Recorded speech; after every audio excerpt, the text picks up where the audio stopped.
Good evening. We're fast approaching the date when the debt ceiling will be set. Now, as two of America's most average men, what are your thoughts on this? If there's a way to raise the debt ceiling without falling off the fiscal cliff, then I'm for it. I'll tell you what burns my ass is the fact that women don't get paid the same as a man who does the same work, and that's why women hit the debt ceiling. Some even have to clean the debt ceiling.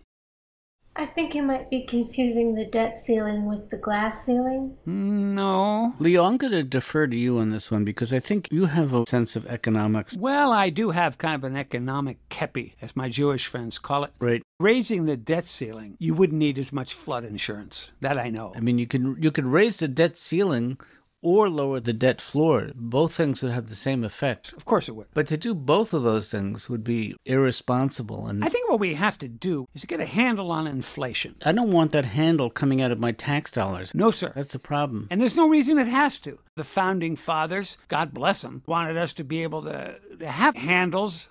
Moving away from handles, if America were facing imminent collapse, how much money would you be willing to contribute to the solution? I would say between 30 and 40 a year. Wow. We're not really going to have to do this, are we? No, this is purely theoretical. Okay, then I'd say $100,000. This is the country that I would have defended if I had been able to get into the service. $250,000 a year. $276. I would give $1 million to the government every year. Well, now you've shamed me. All kidding aside, I'd probably be willing to give several $100 million to this. I would give $500 million. What if this were not theoretical, but something that you were actually committed to do? How come you were not able to get into the service? Because I have a combination skin. Oh, geez, I'm sorry. Nobody wants to be in a platoon with a guy with combination skin because I get very dry around my nose.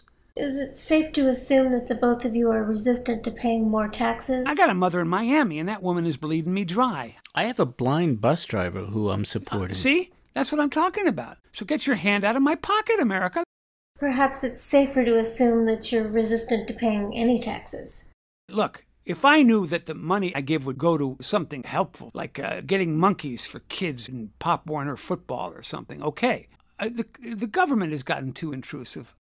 Don't take this the wrong way, but would you consider yourselves paranoid about the government? Privacy is a thing of the past. Absolutely. Our kids will never know what it means to take a shower without... And this is going to sound paranoid, but I worry sometimes the government has tapped into the camera I put in my toilet. The toilet cam? I love underwater photography. You ever get the feeling that you're being watched? All the time. Who or what do you think is watching you? I like to call it the ceiling cat. Okay, then let's call it the ceiling cat. I mean, I have no problem with that. It'd be a great children's book, wouldn't it? Now, that's expensive. But they don't want to hear that, the congressmen. They just want to drive one of those golf carts under the Capitol. Once again, we can see the depth of thought that we can count on from average Americans like yourselves. God help us all.